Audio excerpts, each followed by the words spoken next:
Alors, bienvenue à l'Église Connexion. Si c'est votre première fois ici, nous sommes dans notre 6e semaine d'une série qui est intitulée Dieu et le séculier, pendant laquelle nous explorons des domaines de nos vies qui semblent n'avoir rien du tout à voir avec notre foi, mais qui en fait sont intimement liés. Alors, si vous vous en souvenez, chaque semaine, nous nous posons 2 questions concernant ces domaines de notre vie. Premièrement, comment est-ce que ce domaine de ma vie sert-il la mission de l'Église, qui est de faire des disciples? Et deuxièmement, comment ce domaine de ma vie nourrit-il ma joie en Christ? Alors, ça peut sembler un peu étrange peut-être de parler de la famille après une semaine comme nous avons eu. La raison pour laquelle je n'ai pas préparé un message précis pour ce qui s'est passé cette semaine, c'est parce que ça vient tout juste de se passer. Il y a quelques mois seulement, nous avons fait la même expérience et je vous dirai exactement la même chose aujourd'hui que j'ai dit ce jour-là. Donc, si vous voulez, si vous êtes encore un peu déstabilisé, vous avez envie de poursuivre cette pensée-là, le message est sur le site dans le cadre de hors-série. Mais la raison pour laquelle je me suis senti bien pour poursuivre le sujet du jour qui est Dieu et la famille, donc c'est le domaine de notre vie, aujourd'hui c'est la famille, c'est parce que vraiment je suis intimement convaincu que le conseil que Dieu nous donne, ou le commandement que Dieu nous donne dans sa parole par rapport à la famille, est non seulement la manière dont ces choses pourraient éventuellement changer et s'arrêter, mais aussi la manière dont nous allons pouvoir tenir le coup dans les jours, dans les mois, dans les années à venir. Vous qui n'avez pas d'enfants, vous n'avez peut-être pas encore réfléchi à cela, mais notre enfant, il a 4 ans, Chloé aussi, elle a 4 ans, qui vient de partir. Eux, ils vont grandir dans un monde bien différent que nous avons connu. Pour nous, ce type d'événement a été choquant, nouveau. Pour eux aussi, j'espère que ce sera choquant, mais ce ne sera pas nouveau. Si Dieu ne change pas de manière miraculeuse l'état de notre monde, il y aura de plus en plus de choses comme ça qui se passent. Alors nous sommes convaincus qu'il peut le faire, mais nous croyons aussi qu'il est souverain sur le monde qu'il a créé, et que s'il n'empêche pas des événements comme cela, il a une raison. Il n'a pas à nous dire quelle est la raison, mais il a une raison. Et donc il est fort possible que nos enfants aient à passer par des moments comme nous avons connus cette semaine.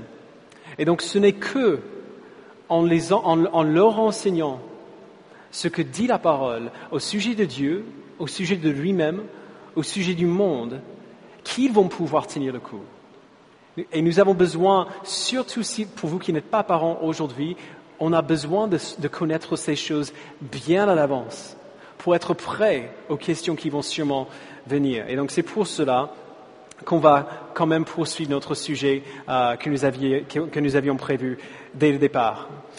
Mais avant de commencer à voir le sujet de la famille, j'aimerais juste nous rappeler un petit peu du terrain, d'accord? Un peu l'historique de l'Église Connexion. J'ai oublié de cracher mon chewing-gum, désolé. Nous avons implanté l'Église Connexion en septembre 2014. Donc, pour la plupart d'entre vous, vous êtes venus plus récemment que ça. Dans notre premier culte, il y avait 6 personnes. Moi, Lohan, Jack, 2 personnes de l'Église d'Éterne qui nous aidaient, et puis Arnaud. Voilà. Le tout premier culte, on était 6. On a grandi assez rapidement. Après 3 mois, on était une quinzaine. Il y a beaucoup d'entre vous ici qui faisaient partie de ce quinzaine. Et presque tout le monde qui était là était de jeunes célibataires ou alors des jeunes mariés qui étaient mariés depuis très peu de temps. Je crois que Paul et Julie, ça faisait peut-être 6 mois qu'ils étaient mariés. Et un seul enfant. Pendant la première année et demie de notre église, un seul enfant, notre fils Jack. Et jusqu'ici, ça a été plus ou moins la population de notre Église. Vous regardez un peu autour de vous et c'est en règle générale ce que vous allez voir. Alors pour cette première année et demie de notre existence, nous avons beaucoup parlé du mariage. Si vous étiez là, vous vous en souvenez bien, on a beaucoup parlé du mariage, on a beaucoup parlé du rôle de l'homme et du rôle de la femme dans le mariage et dans l'Église. On a fait toute une série sur la masculinité et la féminité biblique et on a revisité ce sujet cette année quand on a étudié la lettre de Paul aux Éphésiens. On a prié que Dieu envoie des familles à l'Église parce qu'on en a besoin, comme on va voir dans un instant, tout comme on a besoin des célibataires, comme on va aussi voir dans un instant. Mais on était heureux de voir l'Église démarrer et grandir comme elle a fait. On croit que c'est Dieu qui implante son Église et pas nous. Et donc on était ravis qu'il nous amène les personnes qu'il nous a amenées. Donc si vous étiez ici au début, je suis très très content que ce soit vous qui étiez là. Et puis depuis 3 ou 4 mois, depuis le mois de mars, mois d'avril à peu près, des choses ont commencé petit à petit à changer. Ou peut-être d'un seul coup, selon notre définition. On a eu quelques familles avec enfants qui ont commencé à venir.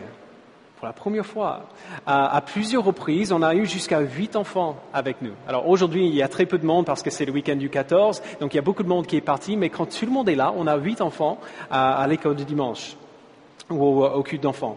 Leur présence, même en visite, même si c'était juste de passage qui venait, leur présence veut dire pour la première fois de l'histoire de notre Église que des jeunes célibataires et des jeunes mariés sont à côté des familles avec enfants. Pour la toute première fois, la population est un peu plus mixte. Alors, avant de nous lancer dans notre texte d'aujourd'hui, permettez-moi de parler à vous qui êtes célibataires ou alors à vous qui êtes mariés sans enfants. Alors qu'on parle de la famille aujourd'hui, qu'est-ce que ce texte veut dire pour vous ? Pourquoi est-ce que ce sujet est primordial pour vous, qui êtes célibataire, qui n'avez peut-être pas de projet de vous marier bientôt, ou alors vous êtes marié depuis peu de temps et vous n'avez pas de projet d'avoir des enfants avant quelques années. Deutéronome 6, c'est là le texte qu'on va voir aujourd'hui, contient ce qu'on appelle le schéma, c'est-à-dire le moyen d'éducation que Dieu a donné au peuple d'Israël pour apprendre à son peuple l'obéissance qui le glorifie. Et si c'est possible, vous avez besoin, vous, jeunes célibataires ou jeunes mariés, vous avez besoin d'intégrer cela et de vivre cela aussi rapidement que possible. Il ne faut pas attendre d'avoir des enfants pour ouvrir Deutéronome 6 et dire « Oh, il faut qu'on commence à mettre ça en pratique du coup ». Non. Il faut aussi rapidement que possible commencer à intégrer cela et à mettre cela en pratique dans nos vies avant d'avoir des enfants. Comme on va voir, le schéma n'est pas seulement un conseil pour les parents. Il est surtout et avant tout le moyen de Dieu de s'assurer l'obéissance joyeuse de son peuple tout entier. Il n'y a pas de raccourci ici. Comme on va voir, si on n'obéit pas à Dieu de cette manière-là, on ne va pas pouvoir lui obéir. L'obéissance va être impossible en fin de compte. On va en parler aujourd'hui dans le contexte de la famille, mais ce n'est pas que pour ceux qui ont des enfants. Et donc, alors qu'on essaie d'appliquer tout ce qu'on voit aujourd'hui dans le contexte de la famille, il y a des manières dont vous pouvez participer à cela maintenant. Vous n'avez pas d'enfants, vous n'êtes peut-être pas marié, c'est pas grave. Tout ce qu'on va voir aujourd'hui, vous pouvez et vous devrez commencer à le mettre en pratique dès maintenant. Et donc, tout cela dit, allons au texte ensemble. Deutéronome chapitre 6, nous allons le lire à partir du verset 4. Et dans les Bibles de l'Église, les Bibles blanches qui sont autour, c'est sur la page 129. Donc, nous allons lire à partir du verset 4. Écoute Israël, l'Éternel notre Dieu est le seul Éternel. Tu aimeras l'Éternel ton Dieu de tout ton cœur, de toute ton âme et de toute ta force. Les commandements que je te donne aujourd'hui seront dans ton cœur. Tu les répéteras à tes enfants.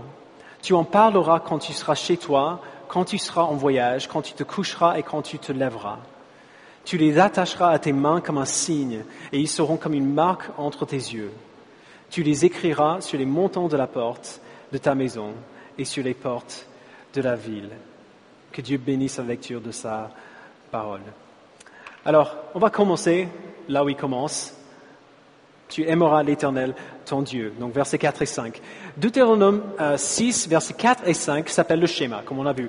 Ça vient du mot hébreu pour entendre ou écouter. Le premier mot du verset, écoute Israël, l'Éternel, notre Dieu est le seul Éternel. Il est devenu une sorte de confession de foi pour le peuple d'Israël. Il est récité souvent encore matin et soir par les Juifs. Et il commence par une affirmation très claire qu'il y a un seul Dieu. Écoute Israël, l'Éternel notre Dieu est le seul Éternel. C'est une affirmation d'exclusivité. Le peuple d'Israël était sur le point de rentrer dans le pays de Canaan, où ils allaient trouver beaucoup de religions différentes, beaucoup de cultures différentes, beaucoup de dieux différents. Alors cette affirmation que l'Éternel est le seul Éternel est fait et donné parce que Dieu sait que le peuple d'Israël sera tenté d'adopter les faux dieux des Cananéens. C'était la manière de Dieu de dire que peu importe combien de dieux vous sont présentés et peu importe à quel point les arguments en faveur de ces dieux sont convaincants, si quelqu'un, peu importe qui c'est, si quelqu'un dit autrement, si quelqu'un dit qu'il y a plus d'un Dieu, il a tort. Si quelqu'un dit qu'il y a d'autres dieux que l'Éternel, il a tort. C'était un appel pour garder le seul vrai Dieu central dans les esprits et les affections des Israélites. Et donc voici comment les Israélites doivent appliquer et mettre en pratique cette exclusivité. D'accord, ce côté mis à part de la religion juive, de la religion de l'Éternel. Verset 5, « Tu aimeras l'Éternel ton Dieu de tout ton cœur, de toute ton âme et de toute ta force. » Alors naturellement, nous, si on avait à deviner, si on imaginait un peu notre idée de Dieu, comment est-ce qu'on imaginerait que Dieu, le Tout-Puissant, ce Dieu exclusif, donnerait des commandements? Selon nous, si on avait à deviner, ce serait plus du genre « Écoute Israël, l'Éternel ton Dieu est le seul Éternel, faites ceci, ne faites pas cela.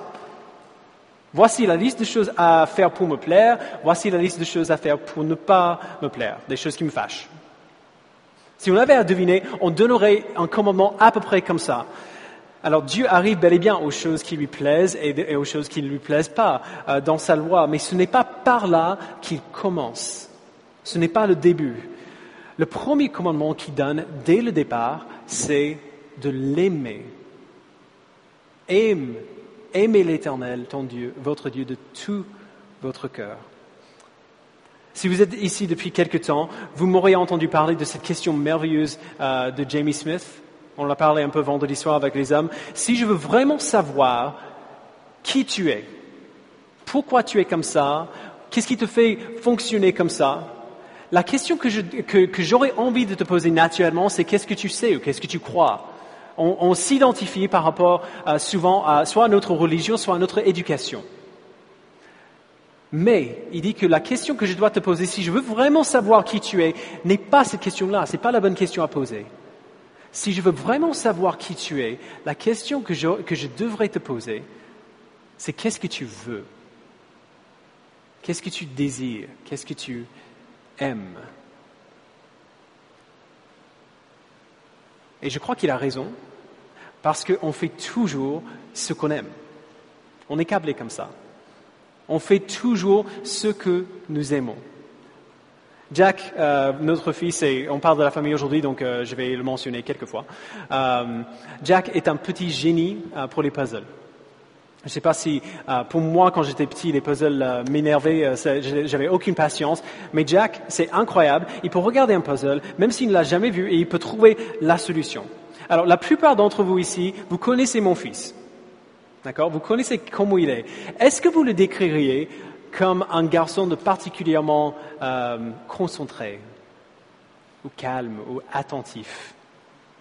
Non, pas du tout. Jack, c'est le type de garçon qui, au parc, il va taper dans un ballon, il va courir après le ballon, et en route, il va « Oh, un papillon !» Et puis il part après, il oublie complètement le ballon. Il est aussi distrait que ça. Mais, quand il arrive au puzzle, ou alors un bon livre, un livre qu'il aime, ou alors à regarder un film, il arrive à être hyper concentré et vraiment à aller jusqu'au bout et à faire ce qu'il a à faire.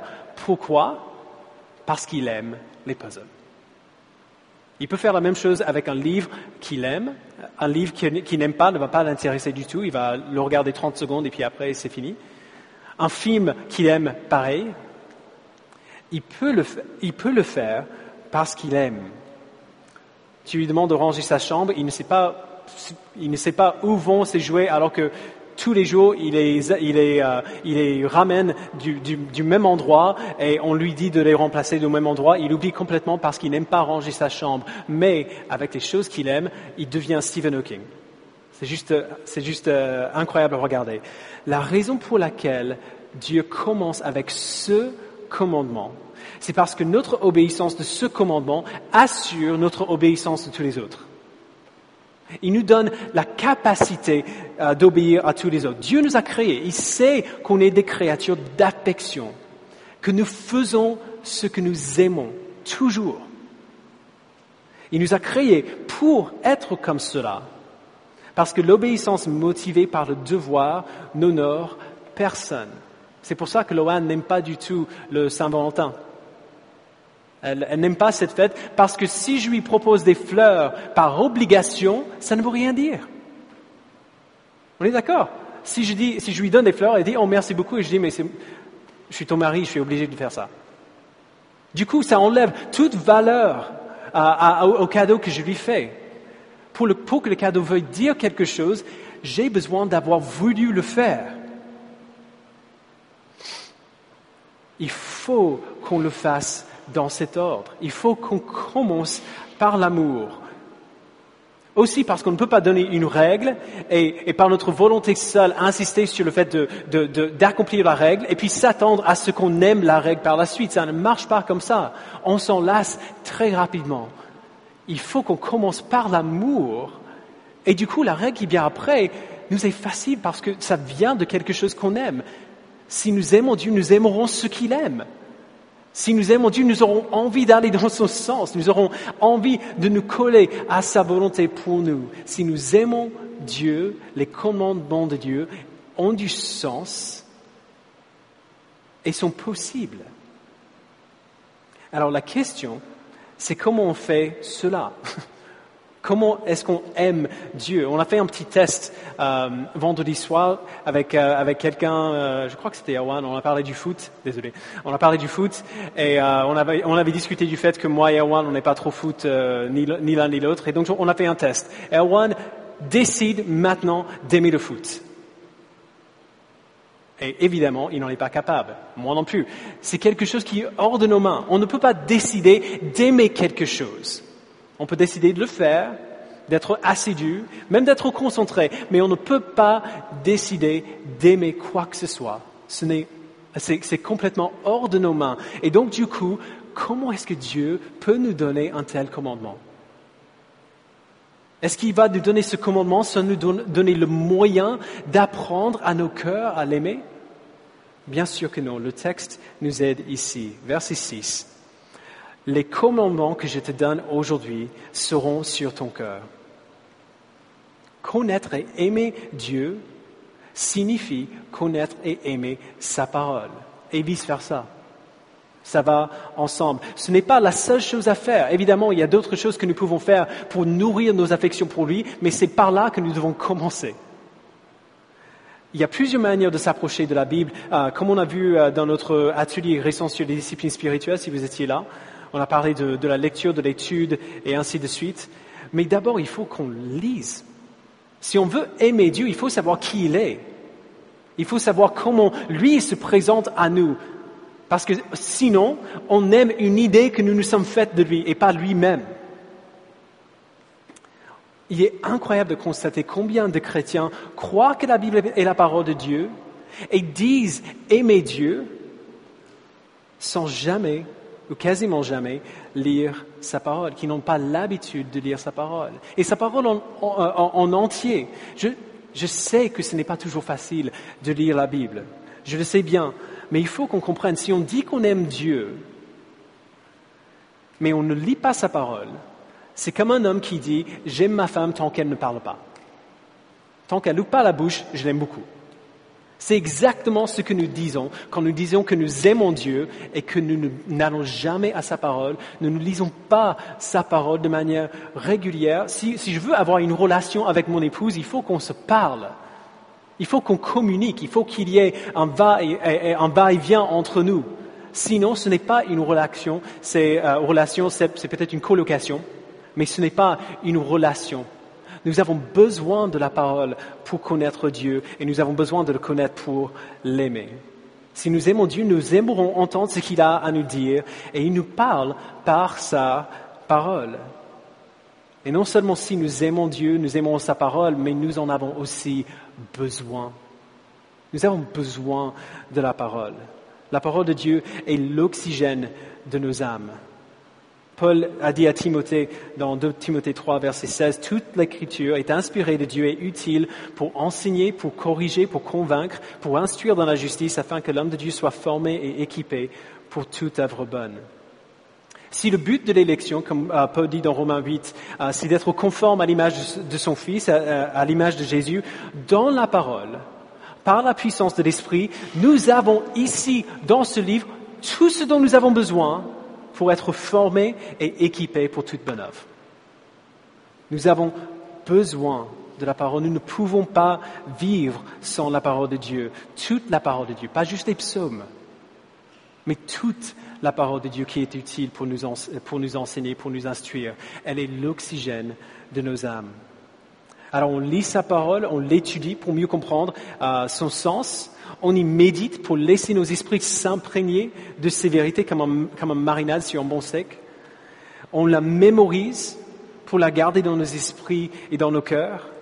Toutes ces disciplines dont on a parlé il y a quelques semaines existent pour une seule raison, que ces paroles soient sur notre cœur. Vous avez un Dieu, le Dieu de la Bible, qui manifeste sa gloire dans la personne de son Fils, Jésus-Christ. Alors, aimez l'Éternel votre Dieu de tout votre cœur, de toute votre âme et de toute votre force, et gardez ces paroles dans votre cœur, afin de nourrir votre amour pour lui. Continuons au verset 7. Tu les répéteras à tes enfants. Alors Paul, il prend maintenant le schéma, ces versets qui sont en quelque sorte la confession de foi pour le peuple d'Israël, et il commence à l'appliquer à la vie de la famille. Et c'est là que ça devient plus dur pour nous. Surtout si on a des enfants pour commencer, on est appelé à enseigner les vérités de la Bible à nos enfants. Alors, il y a de bonnes ressources qui existent pour nous aider à faire cela. Il y a Songs for Saplings, un travail pour une organisation qui prend des questions de catéchisme et les met sur musique pour les enseigner aux enfants. Il y a des cartes et des clés USB avec les chants dessus sur les tables à l'entrée ici.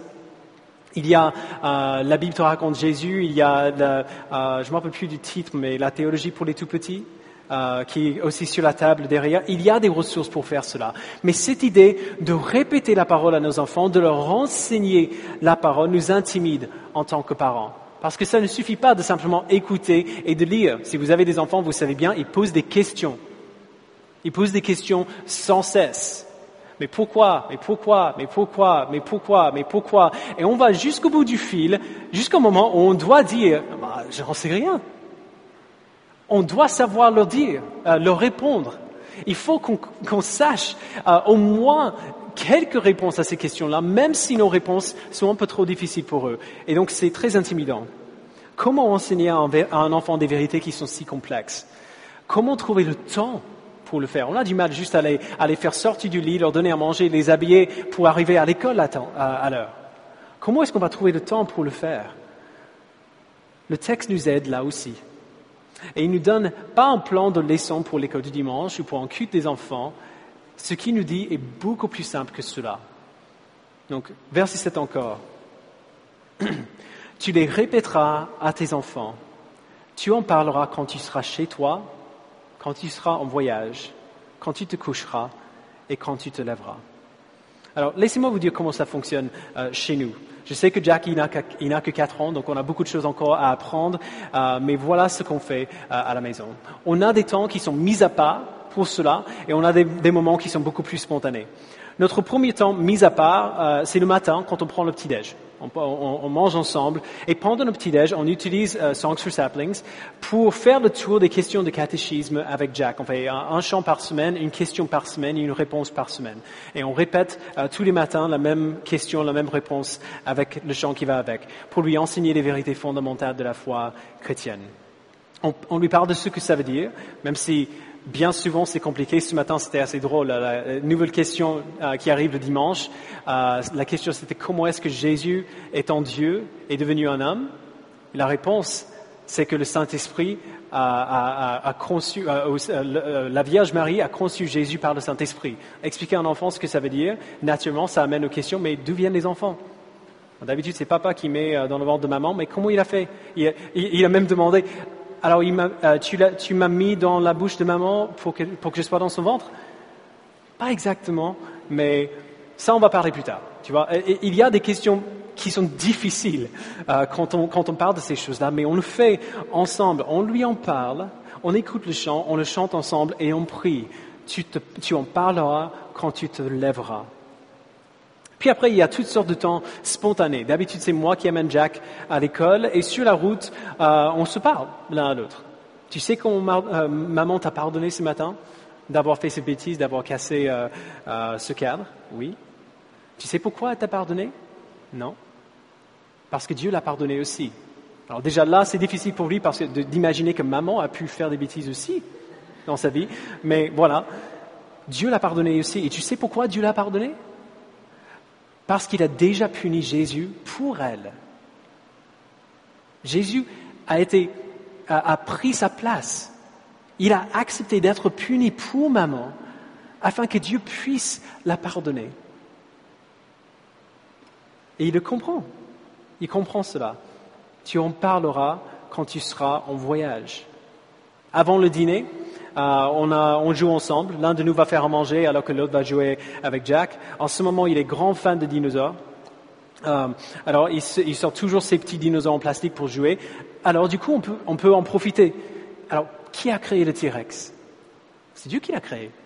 Alors, le T-Rex est énorme, n'est-ce pas? On l'a amené au musée de la paléontologie, donc il voit bien ce que ça représente. Le T-Rex, c'est grand, hein? Alors, tu imagines, si Dieu a fait le T-Rex, tu imagines à quel point lui, il est grand, que lui, il est puissant. Tu imagines ce que ça doit donner quand Dieu écrit. Si le T-Rex écrit fort, Dieu qui l'a créé crie beaucoup plus fort encore. Qui a donné des cornes au Triceratops? C'est pas bon de la part de Dieu de lui donner une manière pour se défendre comme ça? Tu en parleras quand tu seras chez toi. Avant de le mettre au lit, on a un autre temps mis à part. On lit la Bible ensemble, une Bible pour enfants que nous avons. Et puis quand on le couche, on prie pour lui, on prie pour son âme, on prie l'Évangile et la grâce et la miséricorde de Dieu. Et il l'entend. Et il s'en souvient.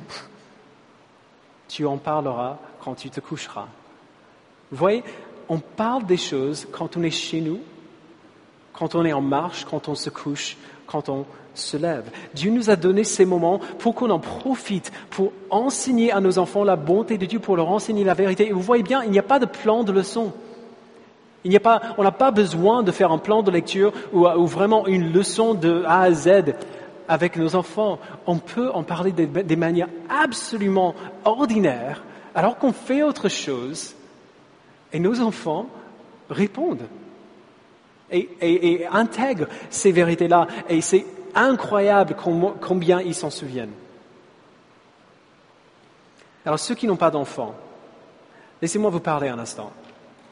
Vous avez un rôle à jouer ici aussi. Tout ce que je viens de dire, on imagine que c'est pour les enfants, mais ce n'est pas vrai. Vous avez aussi un rôle à jouer aussi. Vous pouvez communiquer la vérité la vérité à nos enfants de manière bien différente de nous, que nous pouvons le faire. Les enfants entendent la vérité de la part d'autres adultes très différemment que lorsque ça sort de la bouche de maman ou papa. Quand j'étais enfant, j'ai dû avoir 7-8 ans, il y avait un gars de notre église qui s'appelait Jeff Laberge. Alors, vous me connaissez, je me souviens du prénom de personne. Alors, si on se voit toutes les semaines régulièrement, je vais me souvenir de toi. Mais même si on s'est rencontrés 3 ou 4 fois, il y a de fortes chances que je ne me souviens pas de comment tu t'appelles. Il ne faut pas le prendre personnellement. Je suis comme ça avec tout le monde. Des gens avec lesquels j'étais proche au lycée, je ne me souviens pas de leur prénom. Mais Jeff, je m'en souviens. Jeff, il m'amenait avec lui faire des trucs ordinaires, jouer au mini-golf ou faire du karting ensemble, des trucs comme ça. Mais pendant ce temps, il me parlait. Il me posait beaucoup de questions, je m'en souviens. Et il répondait à ce que je disais. Il disait les mêmes choses que mes parents. Il ne disait rien qui allait à l'encontre de ce que eux ils disaient. Mais quand ça sortait de sa bouche à lui, c'était quand même différent. C'était pas maman, c'était pas papa. Quand lui me le disait, c'était pas pareil. Je l'écoutais beaucoup mieux. Il n'avait pas la même autorité que mes parents non plus, donc il ne pouvait pas me gronder. Et en partie, c'est peut-être pour cela que je l'écoutais mieux, parce que j'avais pas, voilà, il y avait aucune autorité parentale qui était dessus. Mais il venait à côté de mes parents quand même si j'étais pas conscient que c'est ça qu'il faisait. Il venait à côté de mes parents et il renforçait ce que eux ils me disaient. Et je l'entendais très différemment de la manière dont je l'entendais quand c'était mes parents qui parlaient. Et quand j'ai enfin rencontré Jésus, quand j'avais 21 ans, 14 ans plus tard, je me suis souvenu des discussions que j'ai eues avec Jeff quand j'avais 7 ans. Je vous promets que vous avez un rôle à jouer ici aussi. Frères et sœurs, c'est juste la réalité malheureuse. Il y a, les mondes des jeunes célibataires, des jeunes mariés, est souvent, pas tout le temps, mais souvent bien petit. Vous avez vos vies que vous essayez de construire, vous avez toutes vos vies devant vous, vous avez vos projets, vous avez vos idées, vos désirs, vos ambitions, et ainsi de suite. Mais il ne faut pas passer à côté de la vie que vous avez maintenant. Ce n'est pas comme si la vie va commencer quand les études seront terminées. Il ne faut pas passer à côté de la vie que vous avez maintenant, les personnes qui sont déjà à côté de vous maintenant. Et maintenant, dans notre Église, il y a des enfants. Et les enfants de notre Église ont besoin de vous. Ils ont besoin d'avoir des grands frères, des grands sœurs qui viennent à côté d'eux, qui les aident à expliquer les choses que maman et papa essaient déjà de leur expliquer. Messieurs, les garçons de notre Église ont besoin de grands frères. Ils ont besoin de grands frères qui les aident à voir à quoi ça ressemble d'être un homme. Mesdames, mesdemoiselles, les jeunes filles dans notre Église ont besoin de grandes sœurs pour leur montrer à quoi ressemble être une femme. Investissez-vous dans les vies de nos enfants, ne passez pas à côté de votre responsabilité vis-à-vis d'eux. Vous vous rappelez de ce qu'on a vu dans Éphésiens 4. Nous les parents, on a besoin de vous et nos parents ont aussi besoin de vous. Vous avez un rôle à jouer ici. Verset 8, continuons. Tu les attacheras à tes mains comme un signe, et ils seront comme une marque entre tes yeux. Alors les Juifs avaient, et dans certaines filières, ils ont encore une pratique qui est sortie directement de ce verset. Ils prenaient une petite boîte, une bandelette qu'ils mettaient autour du front, comme ça, et dans la petite boîte, ils mettaient un tout petit rouleau sur lequel il est écrit le schéma, versets 4 et 5. Et ils avaient souvent aussi la même chose sur la main, qu'ils mettaient autour de la main de la même manière. Ils marchaient littéralement avec le schéma sur leur tête, sur leurs mains. Alors, ce n'est pas du tout ce qu'il voulait dire par cela. Il ne parle pas dans des termes physiques, tu les porteras sur ton front, tu les porteras sur ta main. Il ne parle pas non plus de la lecture simple de la parole. Sinon, il n'aurait pas eu besoin de le dire comme ça. Il parle de la manière dont la parole a un impact sur notre perception du monde et de ce que nous faisons. Vous qui portez des lunettes, vous avez quelque chose toujours ici. Ça impacte la manière dont vous voyez le monde devant vous, n'est-ce pas? Si vous avez quelque chose de collé sur votre front, vous allez le voir. Votre nez, on voit tous notre nez, même si on n'est pas forcément conscient. Ceux qui ont de grands nez voient le monde un peu différemment de ceux qui ont des petits nez. Okay, vous voyez ce que je veux dire? Il ne parle pas juste de la lecture de la parole, mais de la manière dont la parole influence notre perception du monde et notre perception des choses que nous faisons. L'évangile de Jésus-Christ, la vérité que Jésus a vécu la vie que nous aurions dû vivre et qu'il est mort de la mort que nous méritions et qu'il est ressuscité d'entre les morts pour nous donner la vie, cet évangile-là devrait être le filtre à travers lequel nous voyons le monde, la vérité qui nous motive dans le travail de nos mains. À titre d'exemple, et ça va être un exemple surprenant, mais voilà, Breaking Bad. Qui a vu la série Breaking Bad? C'est une des meilleures séries de tous les temps. Je ne recommande pas pour tout le monde, c'est une série qui est dure quand même, mais elle est excellente. Divertissement hors norme. Mais l'Évangile devrait influencer non seulement quel film et quelle série on regarde, mais comment on regarde ce qu'on regarde. Un croyant qui regarde Breaking Bad ne va pas voir la même série qu'un non-croyant. Il ne va pas voir la même chose parce qu'il va voir la série à la lumière de l'Évangile. Il la verra comme une image extrêmement limpide de ce que Paul dit dans Romains chapitre 1. L'orgueil qui fait naître le péché, qui fait naître l'aveuglement, qui fait naître encore de la dépravation, qui amène au jugement. Si vous connaissez la série, vous savez bien que c'est comme ça que ça se passe. Si Paul avait vécu aujourd'hui, Breaking Bad aurait été une très bonne illustration de la vérité qu'il essaie de nous enseigner dans Romains 1. Alors, on regarde les choses autour de nous, le monde dans lequel nous vivons, les films qu'on regarde, les séries qu'on regarde, les personnes que nous côtoyons, les relations que nous avons. Nous regardons tout cela à la lumière de l'Évangile et nous enseignons à nos enfants à faire la même chose. Pensez à tout ce que nos enfants voient dans la ville, des choses très belles et des choses très moches. En voyant notre monde à la lumière de l'Évangile et en parlant avec eux pendant qu'on se balade, on les forme à voir le monde à travers ce même filtre. Quand ils passent devant des monuments historiques, comment est-ce qu'ils devraient les voir? Quand ils passent devant quelqu'un qui est évanoui sous l'influence de l'alcool ou qui crie, comment est-ce qu'ils doivent les voir? Quand nous passons une famille SDF, comment devrions-nous y répondre ensemble en tant que famille? Comment est-ce que lui, il doit répondre? Comment est-ce que lui, il doit réagir et voir ces personnes?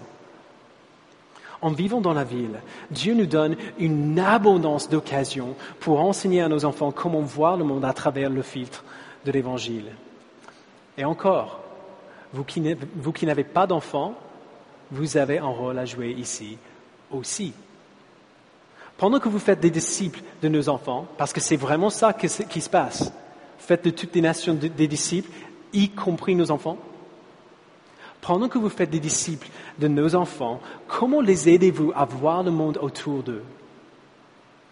Comment est-ce que vous les aidez à voir l'amitié, le foot, l'école, ou peu importe?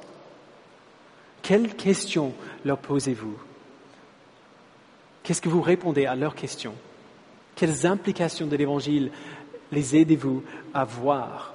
Encore, on ne parle pas d'une étude biblique ici, on parle de quelqu'un qui aide quelqu'un d'autre à voir comment l'Évangile s'applique à la vie, en parlant très souvent de nos propres expériences dans le même domaine, même si le quelqu'un à qui on parle est très, très, très jeune.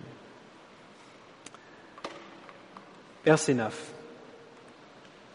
Tu les écriras sur les montants de la porte de ta maison et sur les portes de tes villes.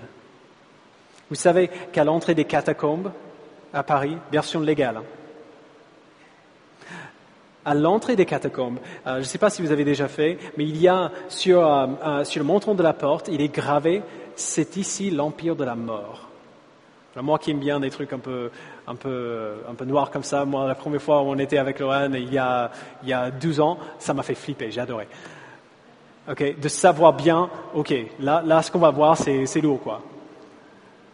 Ce qu'il veut dire ici, c'est que ce soit bien clair pour tous ceux qui entrent dans notre maison que cette famille aime le Seigneur. C'est ici une maison du Seigneur. Autrement dit, on ne fait pas que lui obéir ici, on l'aime ici. Tu aimeras l'Éternel ton Dieu de tout ton cœur, de toute ton âme, de toute ta force. Quand une famille vit comme il nous dit de vivre ici, quand une famille aime l'Éternel de tout leur cœur et en parle souvent et voit le monde à travers le filtre de la parole de Dieu, les gens le remarquent. Je vous le promets, les gens le voient. Ils ne savent pas forcément ce qu'ils voient, mais ils le voient à chaque fois. Si nous vivons comme cela, nous brillons pour la gloire de Dieu et les personnes voient cela. La famille est un des meilleurs outils dans la boîte à outils de l'Église pour l'évangélisation, pour partager l'Évangile avec les autres. Parce que la famille agit comme une sorte de mini-Église. Qu'est-ce qu'une église? C'est un groupe de personnes qui se sont rassemblées, qui ont tous été transformés par l'Esprit de Dieu, par la foi en Jésus-Christ, et qui vivent leur vie pour lui ensemble. Une famille chrétienne est censée être une version mini de exactement la même chose. Des parents qui font de leurs enfants des disciples et qui marchent avec eux en l'obéissance à la parole et en amour pour le Sauveur. Et donc, du coup, les vies de ces petites églises se déroulent dans leur bâtiment, dans leur quartier, à côté de leurs voisins. C'est beaucoup plus accessible que l'église ici. Si on a des enfants, on a des opportunités pour faire cela tous les jours. Nos enfants se feront des amis.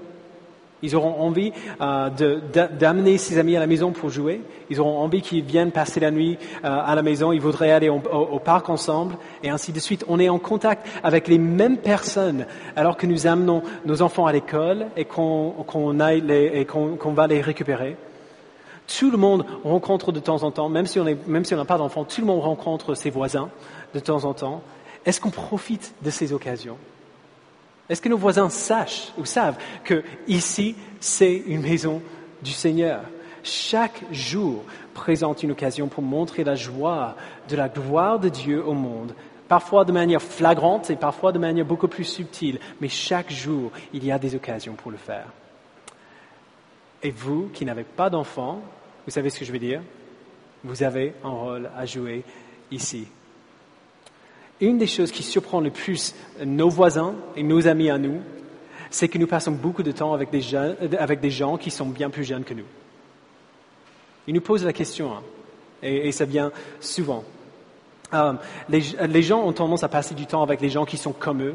Donc les familles avec enfants, les couples avec enfants, ils vont passer du temps avec d'autres couples avec enfants également.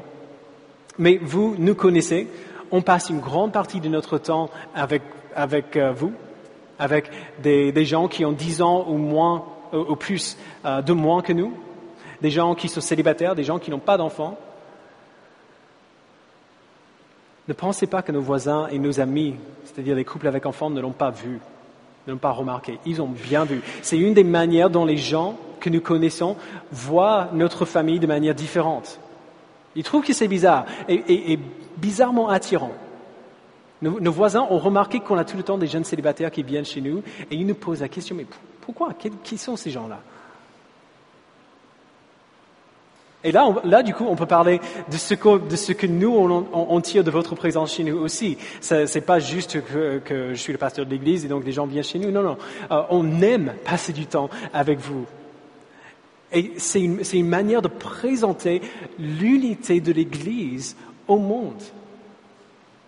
Alors, couple avec enfants, famille avec enfants, invitez des jeunes célibataires, des jeunes mariés à faire partie de votre vie. Et vous qui n'avez pas d'enfants, passez du temps avec des familles. Encore une fois, ils ont besoin de vous et c'est un témoignage hors norme lorsque vous le faites ensemble. Vous voyez, le texte a répondu à nos deux questions. La famille chrétienne sert la mission de l'Église lorsque les parents voient le monde à travers le fil de l'Évangile, lorsqu'ils aiment Dieu de tout leur cœur, de toute leur âme et de toute leur force, et lorsqu'ils donnent à leurs enfants une vision tellement splendide de la gloire et de la beauté de Dieu que par la puissance de l'Esprit qui les convertit, leurs enfants fassent de même. C'est bien sûr aussi une fonction de l'Église, de briller pour la gloire de Dieu à travers une communauté de croyants qui trouvent leur trésor en Dieu lui-même et pas dans le monde autour. Alors les familles chrétiennes agissent comme des mini-églises, des petites communautés de lumière qui brillent dans leur voisinage pour la même gloire du même Dieu. Et la famille sert notre joie en Dieu parce que si une personne trouve sa joie en Dieu, cela renforce la joie de l'autre en Dieu. Si je suis de mauvaise humeur, si j'ai du mal à trouver ma joie dans le Seigneur un jour ou une autre, une chose qui l'anéantit à chaque fois, c'est que Loane soit de bonne humeur. Que Loane montre que c'est évident pour elle qu'elle est joyeuse en Christ aujourd'hui. Alors au début, ça m'énerve un peu. Parce que quand on est grognon, on n'a pas envie d'avoir quelqu'un qui est heureux à côté de nous. Mais au fil du temps, en fait, on voit bien que la manière dont elle est aujourd'hui, c'est comme ça que j'ai envie d'être. Et là, du coup, cela m'amène à confesser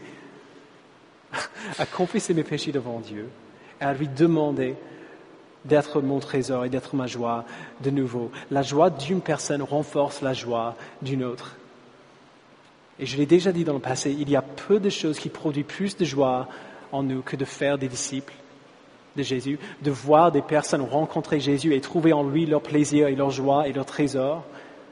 Alors les parents, nous avons une opportunité en or pour nourrir notre propre joie en Dieu, parce que Dieu nous a donné des enfants et nous a appelés à faire d'eux des disciples, à répéter ces paroles à nos enfants, à en parler quand on sera à la maison, quand on sera en voyage, quand on se couchera et quand on se lèvera. Nous ne les sauvons pas, nous n'avons aucun pouvoir pour sauver ou pour convertir nos enfants, c'est le boulot de l'Esprit cela. Mais dans sa grâce, Dieu nous donne de participer à ce travail. Il nous donne de participer à cette transformation. C'est une joie. C'est une joie. Regardez seulement au visage d'un parent chrétien qui voit son fils ou sa fille se faire baptiser. C'est une joie. Et c'est une occasion en or pour nous de nourrir notre propre joie en Dieu. Nous faisons de nos enfants des disciples. Alors les parents, aimez le Seigneur et faites de vos enfants des disciples. Aimez le Seigneur de tout votre cœur, de toute votre âme, de toute votre force et aidez vos enfants à l'aimer également. Enseignez-leur la joie de connaître et d'honorer et de servir notre Père. Montrez-leur que le catéchisme dit la vérité, que le but principal de l'homme, c'est de glorifier Dieu et de faire de lui son plus grand plaisir pour toujours. Parlez-en quand vous êtes à la maison, quand vous marchez avec eux, quand vous jouez avec eux, quand vous les couchez. Et que votre joie en Dieu soit évidente pour eux. Et vous qui n'avez pas d'enfants, venez dans nos familles et aidez-nous à faire ce travail. La famille chrétienne n'est pas exclue de l'Église comme si une famille chrétienne suffit à elle seule. Le Seigneur sait qu'on a besoin de l'Église, on a besoin non seulement des parents, mais aussi de frères et de sœurs.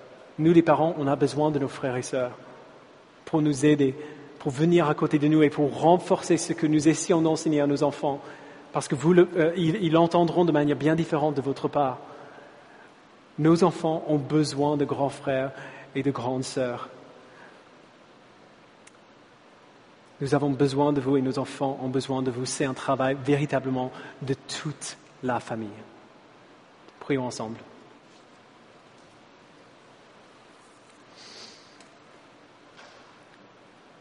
Père, nous te remercions pour nos enfants. Nous te remercions d'avoir amené d'autres enfants à notre Église. Alors, évidemment, d'avoir Jack à notre Église a toujours été une joie, mais je te remercie pour la présence d'autres enfants dans l'Église, pour la vie qu'ils apportent, mais aussi pour la possibilité que ça va donner à nos jeunes célibataires, à nos jeunes mariés, d'aller à côté des enfants qui ont besoin de grands frères et de grandes sœurs et de pouvoir investir du temps et de l'effort, de l'énergie dans leur vie. Je te remercie, Père, de ces familles qui sont maintenant dans notre Église. Que tu leur donnes, Père, d'être encouragés, d'avoir eu le courage déjà de venir dans une Église faite presque exclusivement de jeunes célibataires ou de jeunes mariés et d'avoir voulu faire le pas. Parce que nous avons besoin aussi de ces jeunes familles. Je prie, Père, que tu nous donnes à nous tous le courage de faire ce qui est difficile, de ne pas rester dans nos zones de confort. Père, tu sais à quel point les parents sont paniqués, beaucoup de temps, parce qu'on n'a aucune idée de comment on va parler de ces choses à nos enfants. Nous avons besoin de toi, nous avons besoin de ton esprit et de ta sagesse. Alors, Père, je prie que tu donnes cette sagesse à nous tous, pour pouvoir faire des disciples de tout le monde qui est dans l'Église et qui est à l'extérieur, peu importe quel âge ils ont. Je prie, Père, que tu nous donnes surtout et avant tout de t'aimer, de tout notre cœur, de toute notre force, de toute notre âme. Que tes paroles soient sur nos cœurs, que nous puissions les répéter à nos enfants, que nous puissions en parler quand nous sommes en marche, quand nous sommes chez nous, quand nous nous couchons, quand nous nous levons. Que ces paroles puissent être comme une boîte sur nos fronts, une marque sur nos mains. Que nous puissions, Père, nous déclarer à chacun et chacune d'entre nous que notre maison, c'est une maison du Seigneur et que nous puissions, en tant qu'Église et en tant que famille, briller pour ta gloire et faire voir que ce qui se passe dans cette maison est différent. Attire les gens à toi, Père, par le témoignage de tes enfants dans la ville de Paris. Merci, Père, au nom précieux de ton Fils. Amen.